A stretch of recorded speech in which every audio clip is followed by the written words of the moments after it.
It's almost 11 a.m. in Hong Kong and Shanghai. Welcome to Bloomberg Markets Asia. I'm Haslinda Amin. Here are the top stories. Asian shares get a boost from the rebound on Wall Street as investors turn optimistic on big tech earnings. But the question is whether the AI hype will pay off. UBS lifts China and Hong Kong stocks to overweight, citing resilient earnings despite worries around the economy. The China upgrade is being funded by a downgrade to Taiwan and Korea. And India's most valuable company, Reliance Industries, misses on earnings as weakness in its petrochemicals business and higher taxes offset growth in its digital as well as retail ventures. Well, let's do a check-in on how markets are faring with Avril Hong in the Lion City. And Avril, front and center the earnings in the U.S. Certainly, I think that will be a key driver this week. We're seeing that bounce on Monday, whether you're talking about U.S. stocks or the ones in Asia. Today is a bit of a more mixed showing, but we did see a bit more optimism coming through as big tech earnings come through. There's that sense that maybe they will deliver on those big profits. Dip buying also underway, but we also have comments coming out from the likes of JP Morgan's Marco Kalanovic saying that the slide in the past 3 weeks on U.S. equities, now that is part of a deeper correction. It's not over yet, especially if you take a look at the way U.S. yields are rising, and we're seeing the strength of the dollar. For now, the yen weakness has been kept in check by comments from the finance minister. We're seeing among the Japanese stocks, they've been recovering this week, extending gains today, but not quite erasing the losses from Friday. The Kospi flat, Singapore outperforming. You get the sense that those tech light indices are benefiting amid the rout in the sector. Chinese tech is doing well today, though, and we're seeing a bit of divergence between the CSI 300 and the Hang Seng as one investment bank upgrades its call for Chinese stocks, Has. Well, that's right. And remember that it is from a low base. Avril Hong, thank you. As Avril said, UBS analysts have just upgraded China and Hong Kong stock to overweight on resilient earnings. The bank's analysts also cutting Taiwan and Korea stocks to neutral. Let's dig deeper into these moves with our senior Asia equities reporter, Abhishek Vishnoi in Singapore. Abhishek, take us through the reasoning behind UBS's move. Hi, Haslinda. So, the key reason behind UBS upgrading China and Hong Kong stocks to overweight is resilient earnings. Now, a lot has been discounted in the valuations. MSCI China is trading at 9 times. But, if you go back to the terminal and look at the earnings estimates and the kind of growth that they're portending for the next 2 years, it's actually better than the growth that S&P 500 is supposed to give. About 12% in the first year, about 15% in the next year. That's one. Second is, if you again go back to the data and look at earnings revisions, this month the earnings estimates for MSCI China have been revised up by about 2%. That makes us the first month in 4 to see earnings upgrades on the index, and that sets it up for the biggest monthly upgrade since November. So there is a fundamental reason, a fundamental hope at least, that is backing UBS call, that is showing up in consensus numbers as well. Other reasons include, higher visibility on shareholder returns, some signs of pickup on consumption side, and the hopes that, savings would finally go into consumption and markets as well. Now, this call has been funded, like you were mentioning, by cutting Korea and Taiwan. Both are tech-heavy markets. A point that we had made in, the taking stock column as well, that tech-light Asian markets would do well. But if you, go back and see it all together, this is actually becoming a call on AI somewhat crumbling, seeing a correction because of higher rates and TSMC's worries. And, a lot of focus going on value, going on domestic-oriented markets. Right. And that's why this call on China upgrade has come from UBS. Abhishek, you hinted on this. Asian stocks benefiting from their relatively low exposure to tech stocks. I mean, really, what is the thinking there, and how much of a lift can that make for Asian stocks? Yeah, I mean, this is the base case right now. I mean, we are seeing NVIDIA, we are seeing the Philadelphia, semiconductor index going into technical correction. So this has happened in context of higher expectations of higher for longer rates from Fed, and then some bit of weak outlook that had come in from TSMC. Now, it's but obvious that if AI is crumbling, the focus goes to non-AI. And on non-AI side, if you take a step back, zoom out, it will look like the calls are becoming, something that is domestic oriented, something which offers relative value, and almost everything is cheap versus the AI universe. So if you look ASEAN and India, these are markets, which offer domestic oriented stories, which offer really high weightage of financials, in their indexes. I think FTSE ASEAN 40 index has about 60% weight of financials, which tend to do better when the regime is higher for longer, interest rates. So in that context, we are seeing a bit of outperformance coming in. Look at the month-to-date performance of all these AI stocks, even SOX, even MXAP, and then look at these markets that we have mentioned, India plus a whole host of ASEAN markets. They've all outperformed. Margins is not very high, but they are still outperforming. Right. Backs the question whether those gains are sustainable. Abhishek Vishnoi, Senior Asian Equities Reporter, thank you so much for that update. Well, let's dig deeper. Joining us now is Daniel Murray, Deputy CIO and Global Head of Research at EFG Asset Management. Daniel, good to have you with us. We talk about those earnings out of the U.S. Do you think that is an inflection point? I mean, expectations are so high that good is not good enough. So I think the trend for earnings still remains reasonably strong, and this is backed by strong underlying growth metrics and the whole narrative around the soft landing, which I think has a lot of truth to it.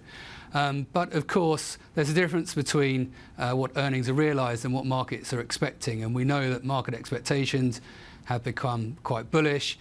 And so I think that's one of the reasons why we're seeing consolidation at the moment, despite good underlying earnings strength. There's just this gap between actual earnings and earnings expectations. So is there a lot more room for disappointment given those high expectations? I think it's natural to expect a period of consolidation when we've seen such a strong market over the past 6 months. And remember, that strong market activity was very much in contrast with general expectations from a broad range of Wall Street analysts. So I think we've seen that gap open up, and natural to expect a period of consolidation, but that, subject to the economic cycle continuing as is and underlying strength remaining pretty reasonable, then I think you'd expect to see the upward trend reassert itself. So, Daniel, how long do you expect that consolidation to last? At what point do you buy the dip? Well, it's always very hard to tell these things, of course, because you never quite know what the future is gonna hold for you. But I think normally these things last sort of 6 to 8 weeks, something like that, and then obviously it makes sense to reassess what's going on, whether it's geopolitics, whether it's a reassessment of Fed rates, whether it's underlying growth trends. But usually a period of sort of 6 to 8 weeks is pretty normal for a consolidation. Daniel, when we talk about those earnings out of the U.S., the big tech earnings, we're looking at Apple in particular, Tesla in particular as well, partly because of the exposure to China. How might that play out for those two companies? So what we've seen clearly is that, over the past 5 years or so, a desire from these companies to try to diversify their supply chains by moving production lines out of China. And we've seen a reasonable degree of success, but it's very hard to do that in one fell swoop. So these companies are still beholden to events in China for their production. At the same time, of course, these companies are reliant to China to a greater or lesser extent for their end markets, for users who buy their products. And we know that the sorts of numbers that we've seen on the purchasing side have been weaker. So I think China clearly very important, both as a source of production, but also very important as a potential market. And on both sides of things, I think we're seeing China's, it's still important in absolute terms, but it's increasingly becoming a smaller part, both of production and as of the end user market. Daniel, we heard earlier from my colleague Abhishek talking about how Asian stocks are relatively protected from the earnings in the U.S. simply because of their exposure, lack of exposure, perhaps it's a better way of expressing it. Do you share that view, or might we see still a spillover effect, perhaps? Well, I think, as we just heard, there are different parts to the Asian market, of course. I think, the tech-sensitive markets like Korea and Taiwan are clearly much more sensitive to events in the US because, the US is at the center of the tech industry. And then other parts of the Asian market are clearly much more sensitive to domestic issues. And so I think those parts that are domestically sensitive, whether it's financials or local consumption plays, obviously look a bit firmer. So how do you play this market, Daniel? And how best to get that exposure still from growing trends like AI, or do you stay away till there's greater clarity?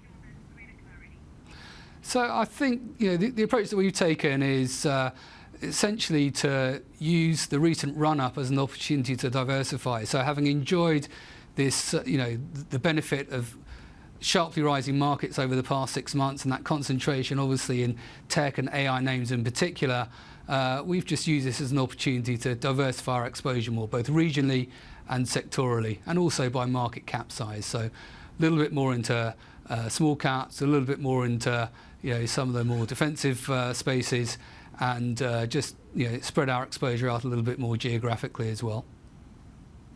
And the biggest risk to your projections would be?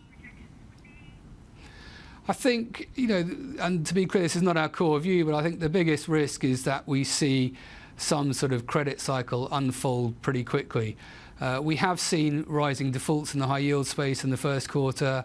We are seeing sort of tentative signs of rising delinquencies. There's obviously a lot of noise around things like commercial real estate in the US.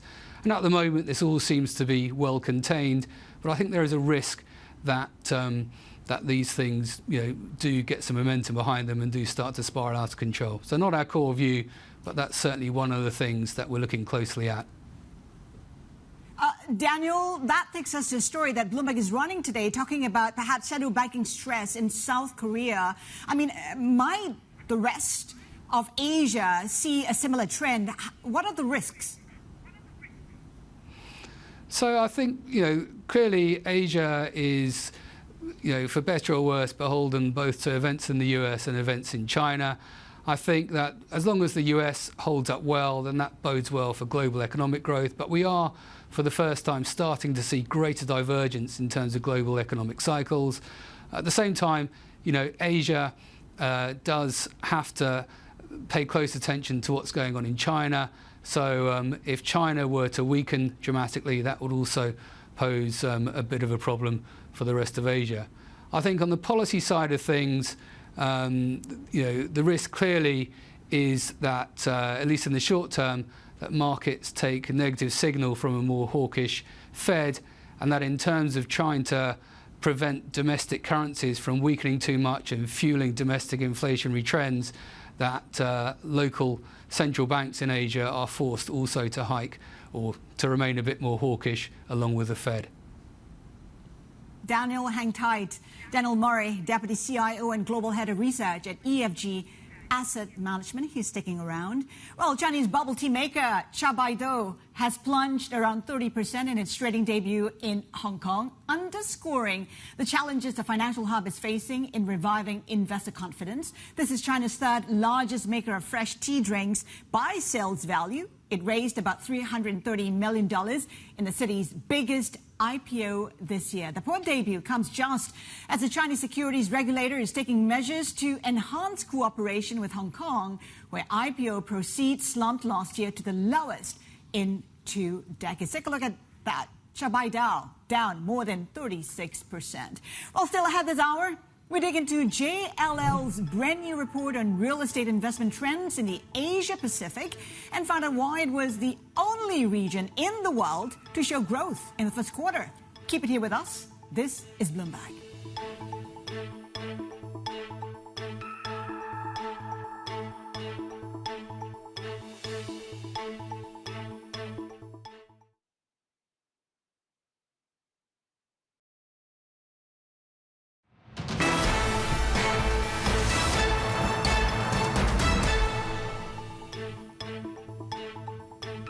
All right, this is one metal that seems to be losing its luster. Gold falling yet again after its biggest intraday loss in almost 2 years, with easing geopolitical risks in the Middle East reducing the rush for havens. Still, bullion is up about 12% year to date, with gains supported by central bank buying and demand from Asia, especially the likes of China, and don't forget India as well. Still with us, Daniel Murray, Deputy CIO and Global Head of Research at EFG Asset Management. Daniel, your thoughts on gold? I mean, to think that it's fallen, but up 12% year to date ain't too shabby. No, absolutely. It's been obviously a very strong market. I think what's really interesting about gold is that it's a lot of the historic correlations that you would ordinarily see with gold just haven't worked this year. So we've seen a stronger dollar, which usually goes hand in hand with weaker gold price. We've seen higher interest rates, and also we've seen vol increase recently. And all those factors would typically be associated with a weaker gold price. So it's interesting that we haven't really seen that. Obviously, you did see a big profit taking overnight, and I think that that's really all it is. It is just profit taking out of what's actually quite strong momentum in the gold market and quite strong pricing. And to me, I think it's just simply all related to strong liquidity conditions in the market. So are you saying, Daniel, that gold is actually well supported given geopolitical risk are going nowhere? Yeah, I think so. I think, as I say, I think if gold was going to decline sharply, we would have seen it already, just given the backdrop of higher bond yields, the backdrop of a stronger dollar, and the backdrop of a recent increase in things like the VIX index. And we just haven't seen that. And that tells me that actually there's quite a strong underlying bid for the gold price. So I think it remains reasonably well supported from here. So what, 2.5, 2.6? What are you looking at? By perhaps end of quarter, end of the year? Yeah, very hard to put a number on it. I think what I'm looking for more really is about positioning. I think what I'm looking for really is just how different factors interact. So like to see how far the gold price pulls back once we've seen positioning unwind, and then in turn how the gold price reacts once once that blowout has occurred, and the strength of any upward momentum that starts to reassert itself. Given the fact that you expect gold to be elevated or well supported on the back of geopolitical risk, are the other haven plays likely to remain supportive as well? I mean, here we're talking about the dollar, the Swissy. What are you looking at? Well, I think it's been a sort of year of paradoxes in that respect, not only in terms of the relationship of gold price to some of its fundamentals, but also in terms of the behaviour of currencies. So we've seen, the Swiss has obviously become a big funding currency this year. The yen's been very weak, and we've just seen dollar strength despite it all. I think this is only partly due to safe haven status, but I think it's also been due to massive risk on in equity markets, and as I say, these currencies being used as part of the funding story. The carry trade is back to some extent. Daniel, I want to touch on central banks. Of course, front and center would be the Fed, and front and center for the Fed really is the PCE data. What are you anticipating? How might this play out? How much has been priced in? What's been priced in by markets? So we know that the Fed focuses on its favourite measure, which is the core PCE deflator. I think that always comes out relatively late in the month. We get the CPI data out 10 business days into the month. So you get CPI data out much earlier, and although they are slightly different, you can imply the PCE from the CPI data. So the fact the CPI data was pretty strong, and it almost didn't really matter how you broke it down, whether headline, core, if you exclude goods or exclude housing, it was pretty strong across the board. So I think expectations are for a pretty robust PCE number as well. So I think if anything here, there's opportunity for the market to be pleasantly surprised by the number that comes out. So how do you position for that? How you benefit the most? I mean, we know that when you take a look at 60-40 portfolio, hasn't done very well this year. Well, the equity side of that portfolio has done well, but it's been held back by the fixed income side of things. I think clearly if we were to see a slightly better than expected inflation print, later this week, then clearly that would be beneficial for bonds. You'd expect to see a bit of a bond market rally. But I think also, particularly given that we've had a bit of an equity pullback over the past week or so, that would also be helpful for equity sentiment. So I think actually in that sort of environment, your 60-40 portfolio could do quite well. The other thing I think that could well transpire is that small caps often do better when you're in a slightly more dovish and slightly less inflationary environment. So obviously small caps have underperformed now for a couple of years. There's a big valuation gap there with the larger mega caps. So we might well see small caps do quite well in that environment as well. You know what, Daniel, we've had that before to do with EMs in particular. It's going to be an EM year, but not the case every single year. Before we let you go, Daniel, just one final question. Just wondering, what would be the trade for 2024, you think? Oh, that's a really good question. I think, you could argue the trade has already happened, which was to be short treasuries and long the dollar. I think for the rest of the year, we really need to see how the macro environment plays out. But perhaps it's just as simple as continuing to be long equities and continuing to focus on tech and that side of the market. And that's possibly the most popular trade already. Daniel, we thank you so much for being with us today. Daniel Murray, Deputy CIO and Global Head of Research at EFG Asset Management. Plenty more ahead. Keep it here with us. This is Bloomberg.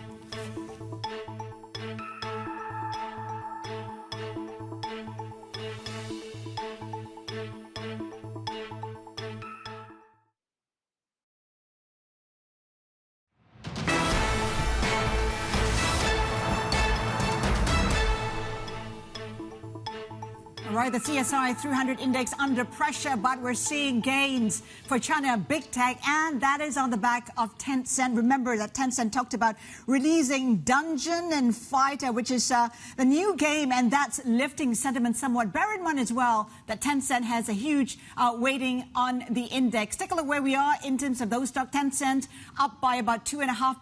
Meituan, JD.com, Kuaishou also trading up. Kuaishou, in fact, up more than 7%, helping to lift the Hang Seng Index as well as HS Tech as well.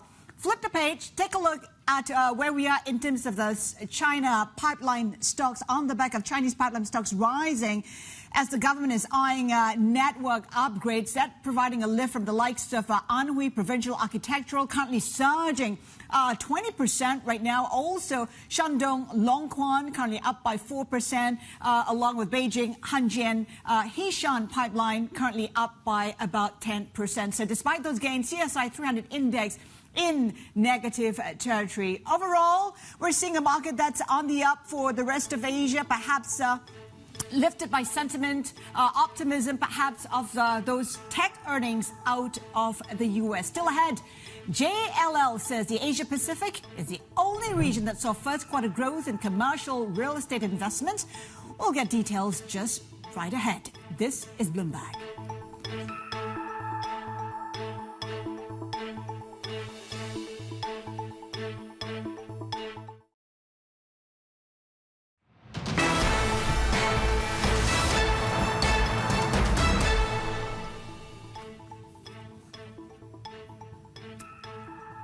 Live picture from Shanghai. It looks pretty good when compared to Hong Kong in particular. Look out the window here. It's totally black. China heading to lunch. CSI 300 index under pressure, down about 6/10 to 1% right now. Down for a third day, by the way. But despite all of that, UBS lifting its call in China as well as Hong Kong stocks to overweight. It talks about resilient earnings. UBS, by the way, downgrading Taiwan, Korea to neutral on the back of that to fund its overweight call on China. Take a look where we are in terms of the yuan testing that 2% limit. PBOC Governor Pan Gongshang downplaying risk from that weakening currency as well as risk from deflation. Well, China headed to lunch. Japan coming back from lunch, and we're doing a check-in with Avril Hong. It is about the yen. It is about the yen. We have the BOJ decision where it's expected to hold on rates at the end of the week, but we've seen a varying inflation picture in Japan. So there are some in the markets that do think we could see BOJ signals of quantitative tightening coming through. Dollar yen overnight hit 154.85. And this is the highest level since June 1990. This against the backdrop of, despite that softer dollar this week as safe haven bets ease, we actually got that in a way prompting the finance minister of Japan with verbal intervention that seemed to bring the dollar yen level back to 154.6 towards that level at least. We are also seeing a lot of concern about the risk given how currency traders seem to be piled in one direction, betting on yen weakness. For example, the leveraged funds, asset managers, just based on how they've been betting on yen weakness in the last week, figures from the CFTC, that's risen to the highest since records began way back in 2006. So that's among the risks that we're watching. But as I say, what we heard from the finance minister has helped to calm what we're seeing on the currency in just a bit. Have a listen. I think it's fair to assume that the environment for taking appropriate action on Forex is in place, though I won't say what the action is. Well, we've been seeing the stock benchmarks in Japan fluctuating amid those comments from the finance minister, not giving us that sense of just when we might see intervention, but that the conditions, the environment are conducive for it. We're seeing the benchmarks pull back. That being said, from what we've seen in March, that peak there, and despite all that investor interest and how it's been this darling in Japan amid the economic revival, not just for the stock markets, I guess, Has, but also for the real estate sector there. Well, that's right. And it's amazing to think that the yen is ever so close to 155 and yet no intervention. They say 160 is the one to look out for. April Hong, thank you.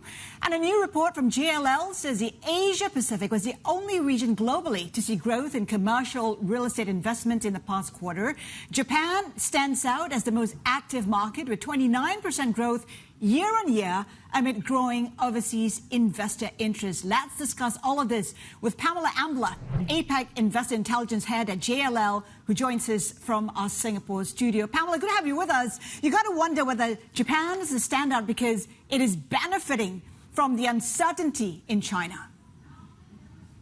Well, Japan is benefiting hugely also from the fact that we just talked about the weakness in the yen currency, right? Because if you look at policy and how far it has diverged, that is putting pressure on the currency there. And of course, for a market like Japan, it's traditionally been very dominated by domestic investors.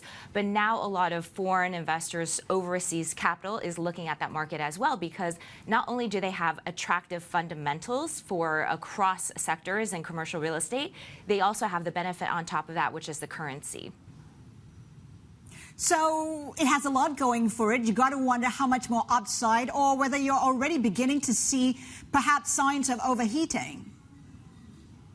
Well, I wouldn't say overheating. Pricing-wise, that is certainly the one market in Asia-Pacific where we haven't seen downward pricing pressure and adjustments.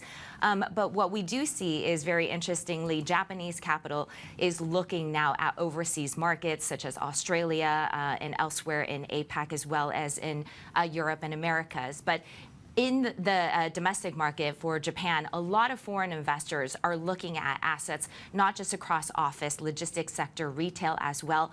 All three sectors, those traditional ones, are doing quite well.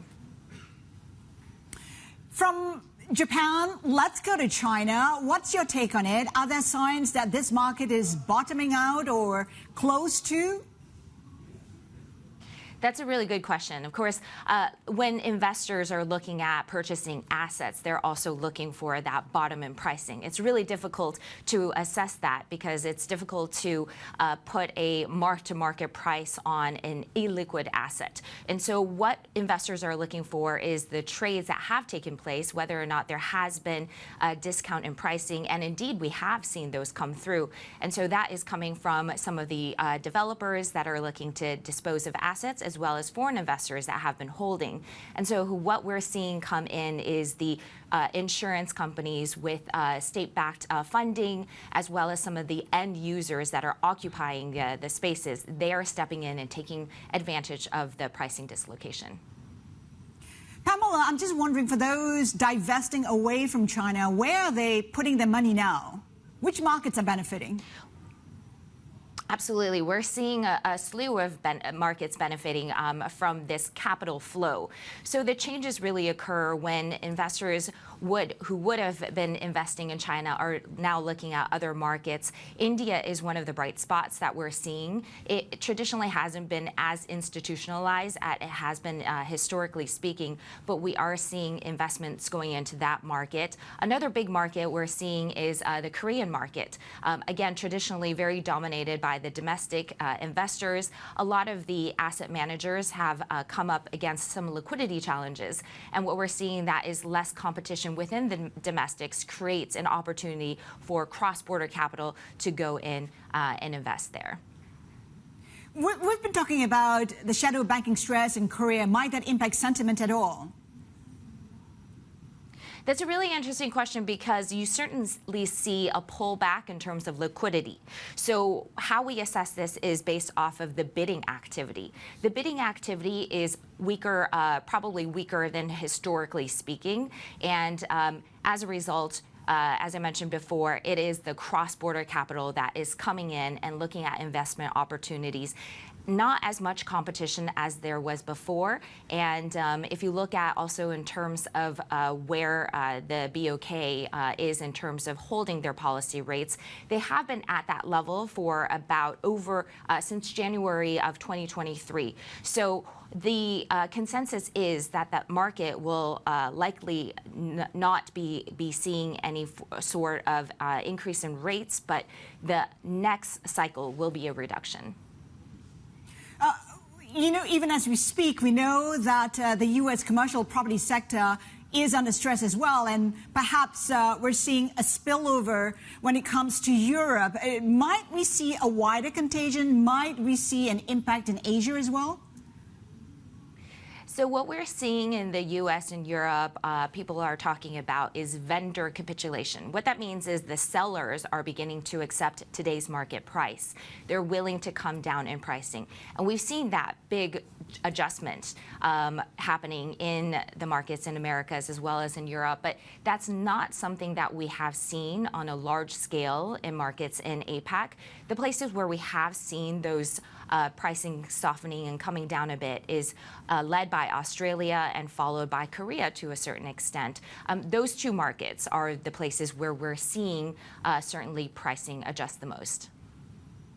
Before we let you go, Pamela, we have to talk about Singapore. I mean, you're there, I'm based there, and we know that investments have been held back by the high rate environment. What would it take for investments to come back?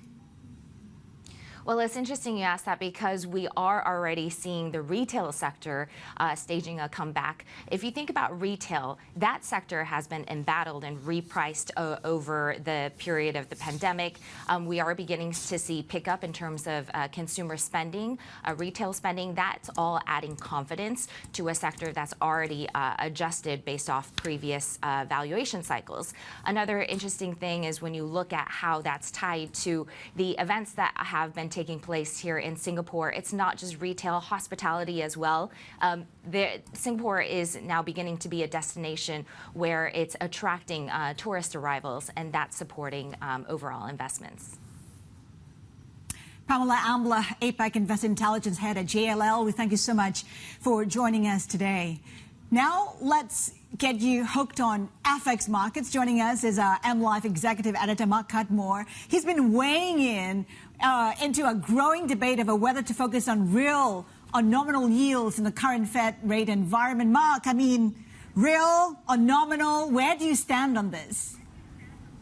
Haslinda, good morning. Yes, this was a piece by Simon Flint on my team about who is correct, traders or economists? Now, long-time viewers will know that I'm always quite disdainful of economists, and I will always take the side of traders, or almost always. And in this case, I'm delighted to say that our colleague Simon Flint has actually come up with the evidence that when it comes to FX markets, those who dominate are traders. And the way we kind of make that kind of glibus kind of phrase is because is it nominal yields or real yields that control currency markets? And any economist will tell you that in theory, of course it should be real yields. It shouldn't matter if your nominal yields are going higher, if inflation is going higher at a much faster pace. And certainly that is the case when you come to emerging markets or countries which don't have policy credibility or have runaway inflation. You take Turkey, for example, or Argentina at the extreme cases. But in G10 countries, it turns out that in fact most traders, those who are in kind of the front seats of action, don't really look at inflation as closely, and they care more about nominal yields. And that's particularly strong, relevant for this week when it comes to the yen and the euro. Less so for sterling. That probably backs up the idea that since the 2016 Brexit vote, perhaps sterling has been more of an emerging market currency anyway. Of course, you'll be on the side of traders. You are one yourself. What would it take for economists to be right? Well, I mean, I said, if more countries lose policy credibility, like the UK has over the last 7 or 8 years, and becomes more like emerging market countries, and I'm being a little bit flippant kind of making that comparison, but it is an idea that for the last 40 years, we've not really cared about inflation. That's not been the big threat in the horizon. We felt like inflation was kind of the slayed dragon of markets. You know, we'd got it under control for the long term. There are many explanations for that, whether it was the rise of the disinflation impact of China coming onto kind of global markets, whether it's global demographics, whether it's just better monetary policy and forward guidance. There are many reasons. However, on the flip side, there's the counter-argument that maybe inflation has come back and maybe we've got too complacent. And certainly the Fed being extremely dovish this year and repeating its 2021 errors, policy errors, and therefore seeming to try and incite another bout of inflation in the US, which is very important for consumer price inflation and kind of sets the trend globally. Well, maybe inflation really is back. And if that's the case, if inflation is going to be back as a kind of a constant threat over the next number of years, it might be the case that real yields become more dominant for every currency, but not yet. Well, if inflation is back, then dollar remains high. Your MLive team has been weighing on the strong dollar as well. If you take a look at the Bloomberg Dollar Index, up about, 4% year to date. Is that a wake-up call for markets? Yeah, look, there's a lot of excitement about the strong dollar at the moment.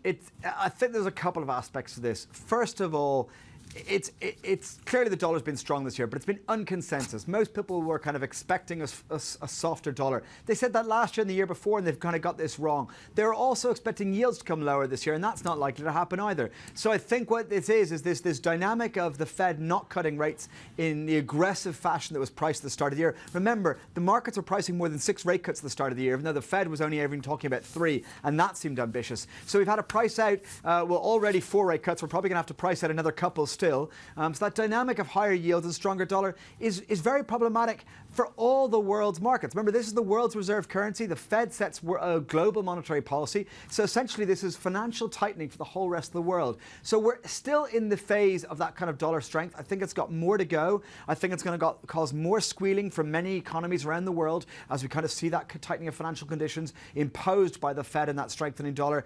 But I have to say, I think we're kind of several months into a story that, we're probably more than halfway through. I do think we probably have another month or so to go of dollar strength.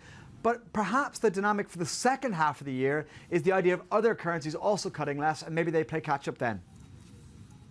And of course, Mark says no rate cut this year. MLive Executive Editor Mark Catmore, we thank you so much for being with us today. Now, still ahead, Reliance Industries disappoints on profit for the 4th straight quarter. We'll discuss what's behind their weak results next. Keep it here with us. This is Bloomberg.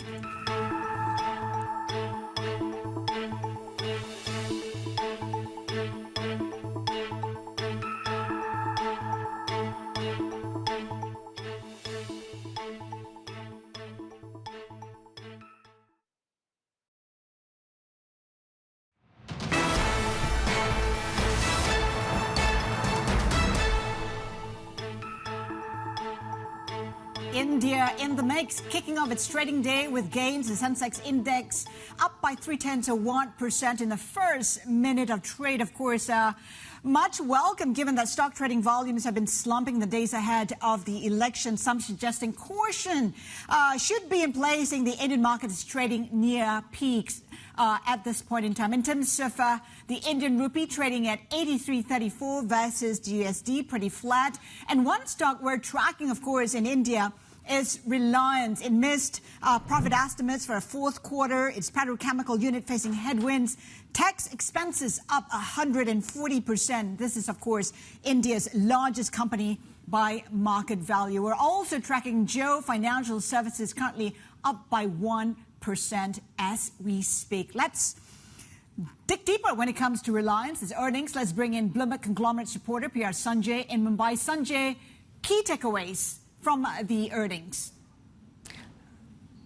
Okay, so to start on a happy note, India's most valuable company, private valuable company, had crossed 10 lakh crore rupees of consolidated annual revenue, point number one. But interestingly, it has reported lower than expected profits thanks to one-time tax outgo and weak petchem performance, despite their consumer-facing business had demonstrated a good fight, but those things would upsetted. They had offsetted the gains done by consumer-facing business. And point number three, if you carefully see, Chairman Mukesh Ambani has made a statement that the downstream business is being challenging. It has never seen that kind of challenging environment in FY24. And post earnings call, CFO V. Srikanth also said that the petchem business is like multi-decade low. And the last point, interesting point, is like the capex for the Reliance industry was all-time low, which is also sending some kind of a shock as triggers to Indian banking system as well. And they've been meeting all this capex via their cash profits and cash equivalents.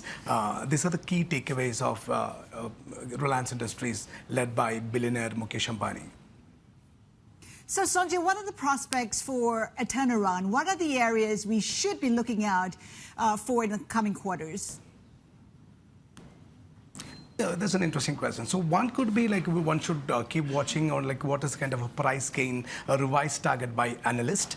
They would be now with this results, with this one full year results gone, they would be now going heading for a revision of price targets, considering the upside of O2C business in coming quarters. That's one. Number two, analysts are keenly waiting after Indian general elections. They are waiting for a tariff hike, which is much awaited, which will have a positive impact on Reliance Jio Infocom, on its ARPU as well. So that's the second thing they would be waiting.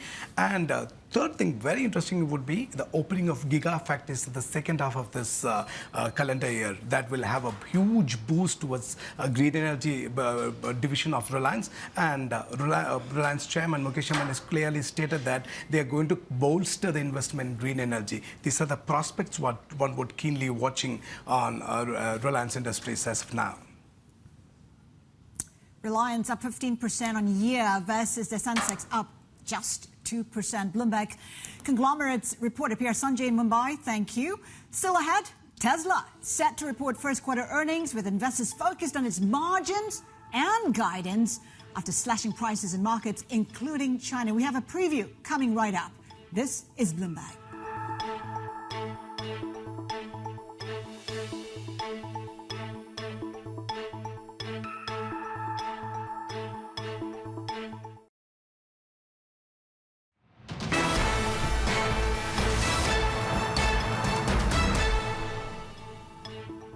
Tesla, yet again in focus, set to report quarterly earnings on Tuesday.